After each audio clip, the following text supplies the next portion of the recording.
Kanchan Outlook।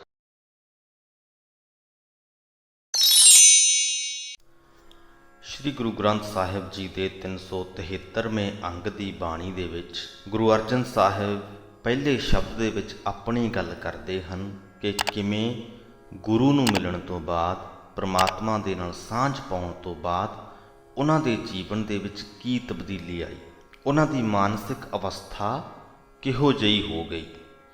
ਦੂਸਰੇ ਸ਼ਬਦ ਦੇ ਵਿੱਚ ਉਹਨਾਂ ਇਨਸਾਨਾਂ ਦੀ ਗੱਲ ਕਰਦੇ ਹਨ ਜੋ ਆਪਣੇ ਮਨ ਦੇ ਉੱਪਰ ਫਾਲਤੂ ਦਾ ਭਾਰ ਚੁੱਕੀ ਫਿਰਦੇ ਹਨ। ਉਹ ਭਾਰ ਕਿਹੜਾ ਹੈ, ਇਹ ਆਪਾਂ ਦੂਸਰੇ ਸ਼ਬਦ ਦੀ ਬਾਣੀ ਤੋਂ ਜਾਣਾਂਗੇ।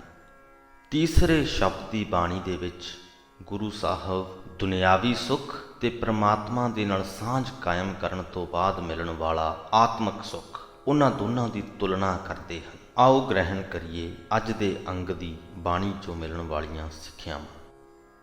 ਆਸਾ ਮਹਿਲਾ ਪੰਜਵਾਂ। ਦੁਖ ਰੋਗ ਭਏ ਗਤ ਤਨ ਤੇ, ਮਨ ਨਿਰਮਲ ਹਰ ਹਰ ਗੁਣ ਗਾਏ। ਭਏ ਆਨੰਦ ਮਿਲ ਸਾਧੂ ਸੰਗ, ਅਬ ਮੇਰਾ ਮਨ ਕਤ ਹੀ ਨਾ ਜਾਏ।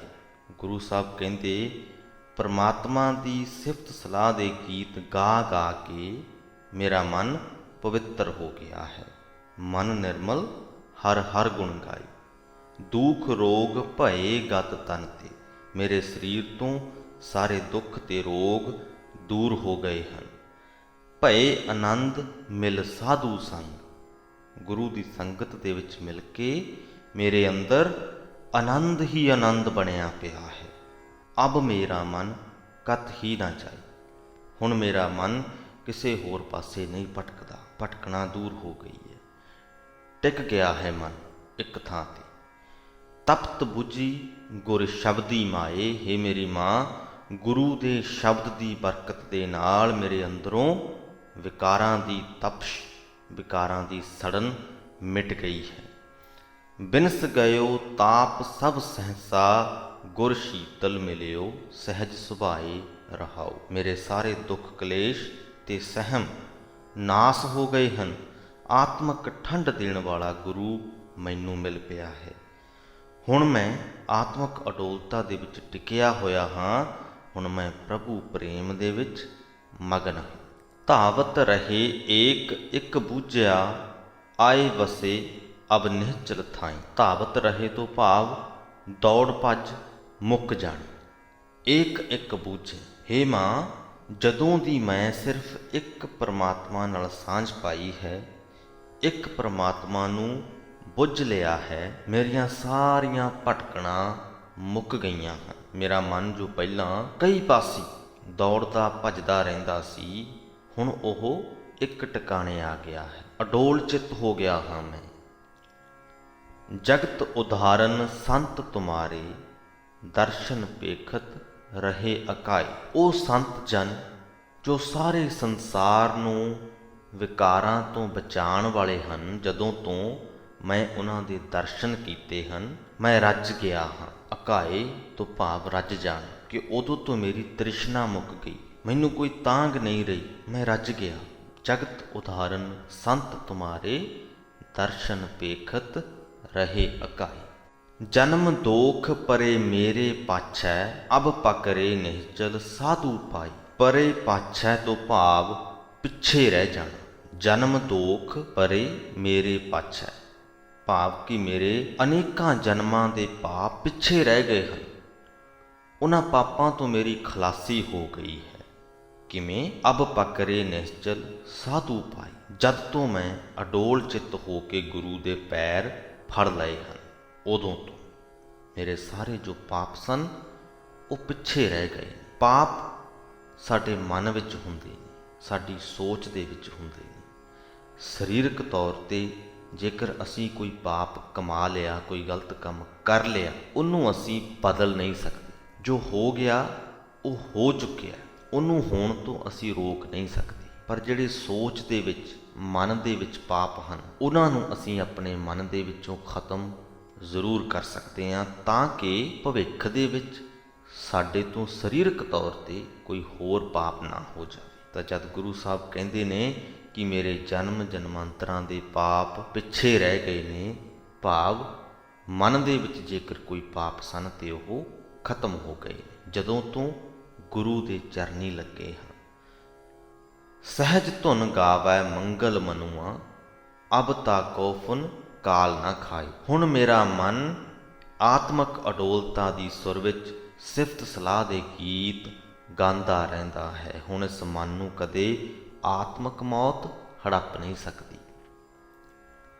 ਕਰਨ ਕਾਰਨ ਸਮਰੱਥ ਹਮਾਰੇ ਸੁਖਦਾਈ, ਮੇਰੇ ਹਰ ਹਰ ਰਾਏ। ਇਸ ਪੂਰੀ ਪੰਕਤੀ ਦੇ ਨਾਲ ਗੁਰੂ ਸਾਹਿਬ ਨੇ ਉਸ ਪਰਮਾਤਮਾ ਨੂੰ ਸੰਬੋਧਨ ਕੀਤਾ ਕਿ ਹੇ ਮੇਰੇ ਪ੍ਰਭੂ ਪਾਤਸ਼ਾਹ, ਹੇ ਸੁੱਖਾਂ ਦੇ ਬਖਸ਼ਣ ਵਾਲੇ, ਹੇ ਸਭ ਕੁਝ ਕਰਨ ਤੇ ਕਰਾਉਣ ਦੀ ਸ਼ਕਤੀ ਰੱਖਣ ਵਾਲੇ। ਨਾਮ ਤੇਰਾ ਜਪ ਜੀਵੈ ਨਾਨਕ, ਓਤ ਪੋਤ ਮੇਰਾ ਸੰਗ ਸਹਾਈ। ਤੇਰਾ ਦਾਸ ਨਾਨਕ ਤੇਰਾ ਨਾਮ ਯਾਦ ਕਰ ਕਰਕੇ ਜਿਉ ਰਿਹਾ ਹੈ, ਆਤਮਿਕ ਜੀਵਨ ਹਾਸਲ ਕਰ ਰਿਹਾ ਹੈ। ਤੂੰ ਮੇਰੇ ਨਾਲ ਇਉਂ ਹਰ ਵੇਲੇ ਦਾ ਸਾਥੀ ਹੈ ਜਿਵੇਂ ਤਾਣੇ ਪੇਟੇ ਵਿੱਚ ਸੂਤਰ ਮਿਲਿਆ ਹੁੰਦਾ ਹੈ। ਆਸਾ ਮਹਿਲਾ ਪੰਜਵਾਂ। ਅਰੜਾਵੈ ਬਿਲ ਲਾਵੈ ਨਿੰਦਕ, ਪਾਰ ਬ੍ਰਹਮ ਪਰਮੇਸ਼ਰ ਵਿਸਰਿਆ, ਆਪਣਾ ਕੀਤਾ ਪਾਵੈ ਨਿੰਦਕ ਰਹਾਉ।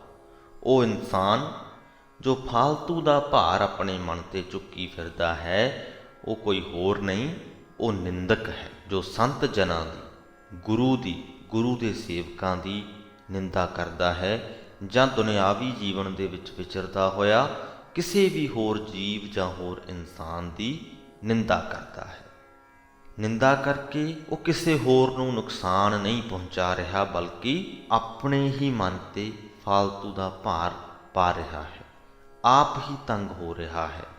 ਅਰੜਾਉਂਦਾ ਹੈ, ਵਿਲ ਲਾਉਂਦਾ ਹੈ, ਭਾਵ ਕਿ ਦੁਖੀ ਹੁੰਦਾ ਰਹਿੰਦਾ ਹੈ, ਵਿਲਕਦਾ ਰਹਿੰਦਾ ਹੈ। ਜਿਵੇਂ ਜਿਵੇਂ ਉਹ ਦੂਜਿਆਂ ਦੀ ਨਿੰਦਾ ਕਰਦਾ ਹੈ, ਉਵੇਂ ਉਵੇਂ ਕਿਤੇ ਨਾ ਕਿਤੇ ਆਪਣੇ ਆਪ ਨੂੰ ਦੂਜਿਆਂ ਦੇ ਨਾਲੋਂ ਛੋਟਾ ਆਂਕਦਾ, ਨੀਵਾਂ ਆਂਕਦਾ। ਨਿੰਦਾ ਇਸ ਕਰਕੇ ਕਰਦਾ ਹੈ ਕਿ ਉਹਨਾਂ ਨੂੰ ਵੀ ਨੀਵਾਂ ਕਰ ਸਕੇ, ਉਹਨਾਂ ਨੂੰ ਵੀ ਆਪਣੇ ਪੱਧਰ 'ਤੇ ਸੁੱਟ ਸਕੇ। ਪਰ ਜਦੋਂ ਉਹਦੇ ਨਿੰਦਾ ਕੀਤਿਆਂ ਜਿਹਦੀ ਨਿੰਦਾ ਕਰ ਰਿਹਾ ਹੈ ਉਹ ਉਹਦੇ ਪੱਧਰ 'ਤੇ ਨਹੀਂ ਡਿੱਗਦਾ, ਨੀਵਾਂ ਨਹੀਂ ਹੁੰਦਾ, ਤਾਂ ਨਿੰਦਕ ਹੋਰ ਵੀ ਜ਼ਿਆਦਾ ਵਿਲਕਦਾ, ਹੋਰ ਵੀ ਜ਼ਿਆਦਾ ਕੁਰਲਾਉਂਦਾ। ਉਹਨੂੰ ਲੱਗਦਾ ਕਿ ਉਹ ਅਸਫਲ ਹੋ ਗਿਆ। ਅਸਫਲਤਾ ਦਾ ਭਾਰ ਅਲੱਗ ਉਹਦੇ ਮਨ 'ਤੇ ਪੈ ਜਾਂਦਾ। ਸੋ ਅਰੜਾਵੈ ਬਿਲ ਲਾਵੈ ਨਿੰਦਕ, ਪਾਰ ਬ੍ਰਹਮ ਪਰਮੇਸ਼ਰ ਵਿਸਰਿਆ, ਆਪਣਾ ਕੀਤਾ ਪਾਵੈ ਨਿੰਦਕ। ਨਿੰਦਾ ਵਿੱਚ ਫਸੇ ਹੋਏ ਨੂੰ ਪਾਰ ਬ੍ਰਹਮ ਪਰਮਾਤਮਾ ਭੁੱਲਿਆ ਹੁੰਦਾ ਹੈ। ਇਸ ਕਰਕੇ ਉਹ ਨਿੰਦਾ ਕਰਨ ਵਾਲਾ ਮਨੁੱਖ ਆਪਣਾ ਹੀ ਕੀਤਾ ਹੋਇਆ ਭੋਗਦਾ ਹੈ। ਕਿਸੇ ਨੇ ਤੇ ਉਹਨੂੰ ਦੁੱਖ ਨਹੀਂ ਪਹੁੰਚਾਇਆ, ਨਿੰਦਾ ਕਰਨ ਦਾ ਖਿਆਲ ਉਹਦੇ ਆਪਣੇ ਮਨ ਵਿੱਚ ਉੱਠਿਆ ਤੇ ਦੁਖੀ ਵੀ ਉਹ ਆਪ ਹੀ ਹੋ ਰਿਹਾ। ਜੇ ਕੋਈ ਉਸਕਾ ਸੰਗੀ ਹੋਵੈ, ਨਾਲੇ ਲਏ ਸਿਧਾਵੈ। ਨਿੰਦਾ ਕਰਨ ਵਾਲੇ ਦਾ ਜੇਕਰ ਕੋਈ ਸਾਥੀ ਵੀ ਬਣ ਜਾਵੇ ਤੇ ਇਹ ਉਹਨੂੰ ਵੀ ਆਪਣੇ ਨਾਲ ਹੀ ਰਲਾ ਲੈਂਦਾ ਹੈ, ਉਹਨੂੰ ਵੀ ਨਿੰਦਾ ਕਰਨ ਲਾ ਲੈਂਦਾ ਹੈ। ਅਣਹੋਂਦਾ ਅਜਗਰ ਭਾਰ ਉਠਾਏ, ਨਿੰਦਕ ਅਗਨੀ ਮਾਹੇ ਜਲਾਵੈ। ਅਜਗਰ ਬਹੁਤ ਵੱਡਾ ਸੱਪ, ਭਾਰਾ ਸੱਪ।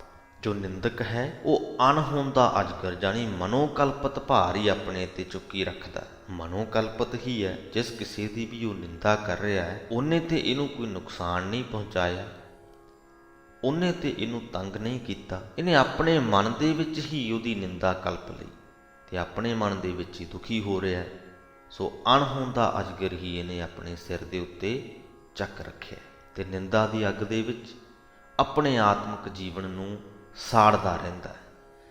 ਪਰਮੇਸ਼ਰ ਕਾ ਦੁਆਰੈ ਜੇ ਹੋਏ ਬਤੀਤੈ, ਸੂ ਨਾਨਕ ਆਖ ਸੁਣਾਵੈ। ਹੇ ਭਾਈ, ਆਤਮਿਕ ਜੀਵਨ ਬਾਰੇ ਜਿਹੜਾ ਨਿਯਮ ਪ੍ਰਮਾਤਮਾ ਦੇ ਦਰ 'ਤੇ ਸਦਾ ਵਰਤਦਾ ਹੈ, ਨਾਨਕ ਉਹ ਨਿਯਮ ਤੁਹਾਨੂੰ ਖੋਲ੍ਹ ਕੇ ਸੁਣਾਉਂਦਾ ਹੈ। ਤੇ ਉਹ ਨਿਯਮ ਹੈ ਕਿ ਭਗਤ ਜਨਾਂ ਦਾ ਨਿੰਦਕ ਨਿੰਦਾ ਦੀ ਅੱਗ ਦੇ ਵਿੱਚ ਸੜਦਾ ਰਹਿੰਦਾ ਹੈ, ਲੇਕਿਨ ਭਗਤ ਜਨਾਂ ਕੋ ਸਦਾ ਆਨੰਦ ਹੈ, ਹਰ ਕੀਰਤਨ ਗਾਏ ਵਿਗਸਾਵੈ। ਜੋ ਭਗਤ ਜਨ ਹਨ, ਪਰਮਾਤਮਾ ਦੀ ਭਗਤੀ ਦੇ ਸਦਕਾ ਸਦਾ ਹੀ ਆਨੰਦ ਦੇ ਵਿੱਚ ਰਹਿੰਦੇ ਹਨ। ਪਰਮਾਤਮਾ ਦਾ ਭਗਤ ਪਰਮਾਤਮਾ ਦੀ ਸਿਫਤ ਸਲਾਹ ਦੇ ਗੀਤ ਗਾ ਗਾ ਕੇ ਵਿਗਸਦਾ ਰਹਿੰਦਾ ਹੈ, ਖੁਸ਼ ਹੁੰਦਾ ਰਹਿੰਦਾ ਹੈ। ਆਸਾ ਮਹਿਲਾ ਪੰਜਵਾਂ। ਜੋ ਮੈਂ ਕੀਓ ਸਗਲ ਸ਼ਿੰਗਾਰਾ, ਤਉ ਭੀ ਮੇਰਾ ਮਨ ਨਾ ਪਤਿਆਰਾ। ਇੱਕ ਜੀਵ ਇਸਤਰੀ ਦੀ ਉਦਾਹਰਣ ਲੈ ਕੇ ਗੁਰੂ ਸਾਹਿਬ ਗੱਲ ਕਰਦੇ ਪਏ ਨੇ। ਜੀਵ ਇਸਤਰੀ ਕੀ ਕਹਿੰਦੀ ਹੈ ਕਿ ਜੇ ਮੈਂ ਹਰੇਕ ਕਿਸਮ ਦਾ ਸ਼ਿੰਗਾਰ ਵੀ ਕੀਤਾ ਤਾਂ ਵੀ ਮੇਰਾ ਮਨ ਪਤਿਆਇਆ ਨਹੀਂ, ਪਤੀਜਿਆ ਨਹੀਂ ਗਿਆ, ਸੰਤੁਸ਼ਟ ਨਹੀਂ ਹੋਇਆ। ਅਨੇਕ ਸੁਗੰਧਤ ਤਨ ਮੈਂ ਲਾਵੋ, ਉਹ ਸੁਖ ਤਿਲ ਸਮਾਨ ਨਹੀਂ ਪਾਵੋ। ਮੈਂ ਆਪਣੇ ਸਰੀਰ ਤੇ ਜੇਕਰ ਅਨੇਕਾਂ ਸੁਗੰਧੀਆਂ ਵੀ ਵਰਤਦੀਆਂ ਤਾਂ ਵੀ ਮੈਂ ਤਿਲ ਜਿਤਨਾ ਸੁਖ ਵੀ ਹਾਸਲ ਨਹੀਂ ਕਰ ਪਾਉਂਦੀ ਉਸ ਸੁਖ ਦੇ ਮੁਕਾਬਲੇ ਜੋ ਪ੍ਰਭੂ ਪਤੀ ਦੇ ਦਰਸ਼ਨ ਤੋਂ ਮਿਲਦਾ ਹੈ। ਮਨ ਮਹਿ ਚਿਤਵੋ ਐਸੀ ਆਸਾਈ, ਪ੍ਰਿਯ ਦੇਖਤ ਜੀਵੋ ਮੇਰੀ ਮਾਈ। ਇਸ ਕਰਕੇ ਹੇ ਮੇਰੀ ਮਾਂ, ਹੁਣ ਮੈਂ ਇਹੋ ਜਿਹੀਆਂ ਆਸਾਂ ਹੀ ਬਣਾਉਂਦੀ ਹਾਂ ਕਿ ਮੈਨੂੰ ਪ੍ਰਭੂ ਪਤੀ ਮਿਲੇ। ਪਿਆਰੇ ਪ੍ਰਭੂ ਪਤੀ ਦਾ ਦਰਸ਼ਨ ਕਰਕੇ ਮੇਰੇ ਅੰਦਰ ਆਤਮਿਕ ਜੀਵਨ ਪੈਦਾ ਹੁੰਦਾ ਹੈ। ਮਾਈ ਕਹਾ ਕਰੋ ਇਹ ਮਨ ਨਾ ਧੀਰੈ, ਪ੍ਰਿਯ ਪ੍ਰੀਤਮ ਬੈਰਾਗ ਹਿਰੈ ਰਹਾਓ। ਹੀ ਮੇਰੀ ਮਾਂ, ਮੈਂ ਕੀ ਕਰਾਂ? ਪਿਆਰੇ ਤੋਂ ਬਿਨਾਂ ਮੇਰਾ ਮਨ ਖਲੋਂਦਾ ਨਹੀਂ। ਪਿਆਰੇ ਪ੍ਰੀਤਮ ਦਾ ਪ੍ਰੇਮ ਮੈਨੂੰ ਖਿੱਚ ਪਾ ਰਿਹਾ ਹੈ। ਬਸਤਰ ਵਿਭੂਖਨ ਸੁਖ ਬਹੁਤ ਵਿਸੇਖੈ, ਓਏ ਭੀ ਜਾਨੋ ਕਿਤੈ ਨਾ ਲੇਖੈ। ਸੋਹਣੇ ਕੱਪੜੇ, ਗਹਿਣੇ, ਉਚੇਚੇ ਅਨੇਕਾਂ ਸੁੱਖ ਮੈਂ ਸਮਝਦੀ ਹਾਂ ਕਿ ਉਹ ਸਾਰੇ ਵੀ ਪ੍ਰਭੂ ਪਤੀ ਤੋਂ ਬਿਨਾਂ ਕਿਸੇ ਕੰਮ ਨਹੀਂ। ਜੇਕਰ ਸਾਡੇ ਕੋਲੇ ਇਹ ਸਾਰੇ ਦੁਨਿਆਵੀ ਸੁੱਖ ਹੋਣ ਪਰ ਪ੍ਰਭੂ ਦੇ ਨਾਲ ਸਾਡੀ ਸਾਂਝ ਨਾ ਹੋਵੇ ਤੇ ਇਹ ਦੁਨਿਆਵੀ ਸੁੱਖ ਵੀ ਸਾਡੇ ਕਿਸੇ ਕੰਮ ਨਹੀਂ। ਇਹ ਸਾਨੂੰ ਸੰਤੁਸ਼ਟੀ ਨਹੀਂ ਪ੍ਰਦਾਨ ਕਰਦੇ। ਪਤ ਸ਼ੋਭਾ ਅਰਮਾਨ ਮਹਤ, ਆਗਿਆਕਾਰੀ ਸਗਲ ਜਗਤ। ਜੇ ਮੇਰੀ ਇੱਜ਼ਤ ਹੋਵੇ, ਸ਼ੋਭਾ ਹੋਵੇ, ਆਦਰ ਹੋਵੇ, ਵਡਿਆਈ ਹੋਵੇ, ਇਹ ਸਭ ਕੁਝ ਮੈਨੂੰ ਮਿਲ ਜਾਏ, ਸਾਰਾ ਜਗਤ ਮੇਰਾ ਆਗਿਆਕਾਰੀ ਹੋਵੇ, ਮੇਰੀ ਆਗਿਆ ਦੇ ਵਿੱਚ ਤੁਰਨ ਲੱਗ ਪਏ। ਗ੍ਰਹਿ ਐਸਾ ਹੈ ਸੁੰਦਰ ਲਾਲ, ਬੜਾ ਸੋਹਣਾ ਤੇ ਕੀਮਤੀ ਘਰ ਰਹਿਣ ਵਾਸਤੇ ਮਿਲਿਆ ਹੋਵੇ ਤਾਂ ਵੀ ਪ੍ਰਭ ਭਾਵਾਂ ਤਾਂ ਸਦਾ ਨਿਹਾਲ। ਇਹ ਸਭ ਕੁਝ ਹੋਣ ਦੇ ਬਾਅਦ ਵੀ ਜੇਕਰ ਮੈਂ ਪ੍ਰਭੂ ਪਤੀ ਨੂੰ ਪਿਆਰੀ ਲੱਗਾ ਤਾਂ ਹੀ ਮੈਂ ਸਦਾ ਲਈ ਖੁਸ਼ ਰਹਿ ਸਕਦੀ ਹਾਂ। ਜੇ ਪ੍ਰਭੂ ਪਤੀ ਨੂੰ ਪਿਆਰੀ ਨਾ ਲੱਗਾ ਤੇ ਇਹ ਸਾਰੇ ਦੁਨਿਆਵੀ ਸੁੱਖ ਮੇਰੇ ਕੋਲ ਹੋਣ ਵੀ ਤਾਂ ਵੀ ਮੈਂ ਖੁਸ਼ ਨਹੀਂ ਰਹਿ ਸਕਦੀ। ਇਹਨਾਂ ਦੁਨਿਆਵੀ ਸੁੱਖਾਂ ਤੋਂ ਮਿਲਣ ਵਾਲੀ ਖੁਸ਼ੀ ਅਧੂਰੀ ਹੋਏਗੀ, ਸੰਪੂਰਨ ਨਹੀਂ ਹੋਏਗੀ। ਵਿੰਜਨ ਭੋਜਨ ਅਨੇਕ ਪ੍ਰਕਾਰ, ਰੰਗ ਤਮਾਸ਼ੇ ਬਹੁਤ ਵਿਸਥਾਰ। ਜੇ ਅਨੇਕਾਂ ਕਿਸਮ ਦੇ ਸਵਾਦਲੇ ਖਾਣੇ ਮਿਲ ਜਾਣ, ਬਹੁਤ ਤਰ੍ਹਾਂ ਦੇ ਰੰਗ ਤਮਾਸ਼ੇ ਵੇਖਣ ਨੂੰ ਹੋਣ, ਰਾਜ ਮਿਲਕ ਔਰ ਬਹੁਤ ਫਰਮਾਇਸ਼, ਮਨ ਨਹੀਂ ਧਰਾਪੈ ਤ੍ਰਿਸ਼ਨਾ ਨਾ ਜਾਇਜ਼। ਜੇ ਰਾਜ ਮਿਲ ਜਾਏ, ਭੋਏ ਦੀ ਮਾਲਕੀ ਹੋ ਜਾਏ, ਹਕੂਮਤ ਮਿਲ ਜਾਏ ਤਾਂ ਵੀ ਇਹ ਮਨ ਕਦੇ ਰੱਜਦਾ ਨਹੀਂ, ਇਹਦੀ ਤ੍ਰਿਸ਼ਨਾ ਕਦੇ ਮੁੱਕਦੀ ਨਹੀਂ। ਅਨੇਕਾਂ ਹੀ ਉਦਾਹਰਨਾਂ ਸਾਨੂੰ ਮਿਲ ਜਾਣਗੀਆਂ ਉਹਨਾਂ ਲੋਕਾਂ ਦੀਆਂ ਜਿਨ੍ਹਾਂ ਨੂੰ ਦੁਨਿਆਵੀ ਤੌਰ ਤੇ ਕਿਸੇ ਚੀਜ਼ ਦੀ ਕੋਈ ਕਮੀ ਨਹੀਂ। ਉਹਨਾਂ ਕੋਲੇ ਹਕੂਮਤ ਵੀ ਹੈ, ਉਹਨਾਂ ਕੋਲ ਜ਼ਮੀਨਾਂ ਜਾਇਦਾਦਾਂ ਵੀ ਬਹੁਤ ਨੇ, ਲੇਕਿਨ ਫਿਰ ਵੀ ਰੱਜ ਨਹੀਂ। ਫਿਰ ਵੀ ਉਹਨਾਂ ਨੂੰ ਹੈ ਕਿ ਅਸੀਂ ਹੋਰ ਵਧਾ ਲਈਏ, ਸਾਡੀ ਹਕੂਮਤ ਹੋਰ ਵੱਧ ਜਾਏ, ਸਾਡੀ ਧਨ ਦੌਲਤ ਹੋਰ ਵੱਧ ਜਾਏ। ਇਸੇ ਲਈ ਗੁਰੂ ਸਾਹਿਬ ਨੇ ਕਿਹਾ ਕਿ ਮਨ ਨਹੀਂ ਧਰਾਪੈ ਤ੍ਰਿਸ਼ਨਾ ਨਾ ਜਾਇਜ਼। ਜੇ ਜਦ ਤੱਕ ਤੁਸੀਂ ਪ੍ਰਭੂ ਦੇ ਨਾਲ ਸਾਂਝ ਨਹੀਂ ਪਾਈ ਹੋਈ, ਸਵਾਦਲੇ ਭੋਜਨ, ਰੰਗ ਤਮਾਸ਼ੇ, ਰਾਜ ਮਿਲਕ, ਹਕੂਮਤ ਇਹ ਸਭ ਮਿਲ ਵੀ ਜਾਏ ਤਾਂ ਵੀ ਤੁਸੀਂ ਤ੍ਰਿਪਤ ਨਹੀਂ ਹੁੰਦੇ। ਬਿਨ ਮਿਲਵੇ ਇਹੋ ਦਿਨ ਨਾ ਵਿਹਾਵੈ, ਮਿਲੈ ਪ੍ਰਭ ਤਾਂ ਸਭ ਸੁਖ ਪਾਵੈ। ਇਹ ਸਭ ਕੁਝ ਹੁੰਦਿਆਂ ਹੋਇਆਂ ਪ੍ਰਭੂ ਪਤੀ ਨੂੰ ਮਿਲਣ ਤੋਂ ਬਿਨਾਂ ਮੇਰਾ ਇਹ ਦਿਨ ਸੁੱਖ ਨਾਲ ਨਹੀਂ ਲੰਘਦਾ।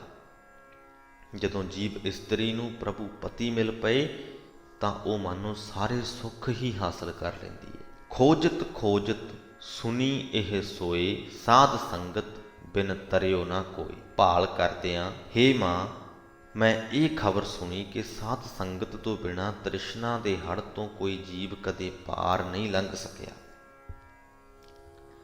ਜਿਸ ਮਸਤਕ ਭਾਗ ਤਿਨ ਸਤਿਗੁਰ ਪਾਇਆ, ਪੂਰੀ ਆਸਾ ਮਨ ਤ੍ਰਿਪਤਾਇਆ। ਜਿਨ੍ਹਾਂ ਦੇ ਮੱਥੇ ਉੱਤੇ ਚੰਗਾ ਭਾਗ ਜਾਗਿਆ, ਉਹਨਾਂ ਨੇ ਗੁਰੂ ਨੂੰ ਲੱਭ ਲਿਆ, ਉਸ ਦੀ ਹਰੇਕ ਆਸ ਪੂਰੀ ਹੋ ਗਈ, ਉਹਦਾ ਮਨ ਰੱਜ ਗਿਆ। ਪ੍ਰਭ ਮਿਲਿਆ ਤਾਂ ਚੂਕੀ ਡੰਜਾ, ਨਾਨਕ ਲੱਦਾ ਮਨ ਤਨ ਮੰਜਾ। ਹੇ ਨਾਨਕ, ਜਦੋਂ ਜੀਵ ਗੁਰੂ ਦੀ ਸ਼ਰਨ ਪੈ ਕੇ ਪ੍ਰਭੂ ਨੂੰ ਮਿਲ ਪਿਆ, ਉਸ ਦੀ ਅੰਦਰਲੀ ਤ੍ਰਿਸ਼ਨਾ ਦੀ ਭੜਕਣ ਮੁੱਕ ਗਈ। ਉਸਨੇ ਆਪਣੇ ਮਨ ਵਿੱਚ, ਆਪਣੇ ਹਿਰਦੇ ਵਿੱਚ ਵਸਦਾ ਪ੍ਰਭੂ ਲੱਭ ਲਿਆ। ਇੱਕ ਗੱਲ ਅੱਜ ਦੇ ਅੰਗ ਦੀ ਬਾਣੀ ਦੇ ਵਿੱਚੋਂ ਅਸੀਂ ਗ੍ਰਹਿਣ ਕਰ ਲਈਏ, ਆਪਣੇ ਜੀਵਨ ਦਾ ਅਨਿੱਖੜਵਾਂ ਅੰਗ ਬਣਾ ਲਈਏ ਕਿ ਦੁਨਿਆਵੀ ਸੁੱਖ ਸਾਡੇ ਕੋਲ ਬੇਸ਼ੱਕ ਸਾਰੇ ਹੀ ਹੋਣ, ਪਰ ਜਦ ਤੱਕ ਪ੍ਰਮਾਤਮਾ ਦੇ ਨਾਲ ਸਾਂਝ ਨਹੀਂ ਬਣੀ ਹੋਈ, ਪ੍ਰਮਾਤਮਾ ਦੇ ਨਾਲ ਸਾਡਾ ਹਿਰਦਾ ਨਹੀਂ ਜੁੜਿਆ ਹੋਇਆ, ਤਦ ਤੱਕ ਅਸੀਂ ਸਥਾਈ ਖੁਸ਼ੀ ਹਾਸਲ ਨਹੀਂ ਕਰ ਸਕਦੇ। ਤਦ ਤੱਕ ਦੁਨਿਆਵੀ ਸੁੱਖਾਂ ਤੋਂ ਮਿਲਣ ਵਾਲੀ ਜੋ ਖੁਸ਼ੀ ਹੈ ਉਹ ਅਧੂਰੀ ਹੈ। ਦੂਜੇ ਪਾਸੇ ਦੁਨਿਆਵੀ ਸੁੱਖ ਬੇਸ਼ੱਕ ਘੱਟ ਹੀ ਕਿਉਂ ਨਾ ਹੋਣ, ਪ੍ਰਮਾਤਮਾ ਦੇ ਨਾਲ ਹਿਰਦਾ ਮਿਲਿਆ ਹੋਵੇ ਤੇ ਅਸੀਂ ਆਨੰਦਿਤ ਰਹਿੰਦੇ ਹਾਂ, ਸਥਾਈ ਤੌਰ 'ਤੇ ਖੁਸ਼ ਰਹਿੰਦੇ ਹਾਂ। ਪ੍ਰਭੂ ਤੋਂ ਮਿਲਣ ਵਾਲੀ ਜੋ ਖੁਸ਼ੀ ਹੈ ਉਹ ਸੰਪੂਰਨ ਹੈ, ਉਹਦੇ ਵਿੱਚ ਕੋਈ ਕਮੀ ਨਹੀਂ। ਦੂਸਰੀ ਵੱਡੀ ਸਿੱਖਿਆ ਜੋ ਅੱਜ ਦੀ ਬਾਣੀ ਦੇ ਵਿੱਚੋਂ ਅਸੀਂ ਲੈਣੀ ਹੈ ਉਹ ਹੈ ਨਿੰਦਾ ਤੋਂ ਬਚਣਾ। ਨਾ ਆਪਣੇ ਮਨ ਦੇ ਵਿੱਚ ਕਿਸੇ ਦੀ ਨਿੰਦਾ ਕਲਪੀਏ ਤੇ ਨਾ ਹੀ ਕਿਸੇ ਦੂਸਰੇ ਦੇ ਅੱਗੇ ਜਾਂ ਦੂਸਰੇ ਦੇ ਨਾਲ ਕਿਸੇ ਤੀਸਰੇ ਦੀ ਨਿੰਦਾ ਕਰੀਏ। ਬਲਕਿ ਜੇਕਰ ਕੋਈ ਦੂਸਰਾ ਇਨਸਾਨ ਸਾਡੇ ਨਾਲ ਕਿਸੇ ਤੀਸਰੇ ਦੀ ਨਿੰਦਾ ਕਰੇ ਵੀ ਤੇ ਉਹਨੂੰ ਵੀ ਅਸੀਂ ਰੋਕ ਦਈਏ, ਉਹਨੂੰ ਵੀ ਸਮਝਾਉਣ ਦੀ ਕੋਸ਼ਿਸ਼ ਕਰੀਏ ਕਿ ਜਿੰਨੀ ਕੁ ਪ੍ਰਮਾਤਮਾ ਦੀ ਤੇਰੇ ਤੇ ਮਿਹਰ ਹੋਈ ਹੈ ਓਨਾ ਕੁ ਕੁਝ ਤੈਨੂੰ ਮਿਲ ਗਿਆ ਹੈ, ਤੇ ਜਿੰਨੀ ਕੁ ਉਸ ਤੇ ਹੋਈ ਹੈ ਓਨਾ ਕੁ ਕੁਝ ਉਹਨੂੰ ਮਿਲ ਗਿਆ ਹੈ। ਉਹਦੇ ਵਿੱਚ ਵੀ ਗੁਣ ਨੇ, ਔਗਣ ਵੀ ਨੇ, ਤੇਰੇ ਵਿੱਚ ਵੀ ਗੁਣ ਵੀ ਨੇ, ਔਗਣ ਵੀ ਨੇ। ਸੋ ਕਿਸੇ ਦੀ ਨਿੰਦਾ ਨਾ ਕਰਿਆ ਕਰ। ਜੋ ਸਾਡੇ ਅੱਗੇ ਕਿਸੇ ਦੀ ਨਿੰਦਾ ਕਰੇ ਉਹਨੂੰ ਵੀ ਸਮਝਾਈਏ, ਆਪਣਾ ਇਹ ਫਰਜ਼ ਬਣਾ ਲਈਏ। ਸੋ ਇੱਥੇ ਹੀ ਅੱਜ ਦੀ ਵੀਡੀਓ ਦੀ ਸਮਾਪਤੀ ਕਰਦੇ ਹਾਂ। ਚੰਗੀ ਲੱਗੀ ਹੋਵੇ ਤੇ ਅੱਗੇ ਲੋਕਾਂ ਦੇ ਤੱਕ ਜ਼ਰੂਰ ਸ਼ੇਅਰ ਕਰ ਦਿਓ। ਫਤਿਹ ਕਬੂਲ ਕਰੋ ਜੀ। ਵਾਹਿਗੁਰੂ ਜੀ ਕਾ ਖਾਲਸਾ, ਵਾਹਿਗੁਰੂ ਜੀ ਕੀ ਫਤਿਹ।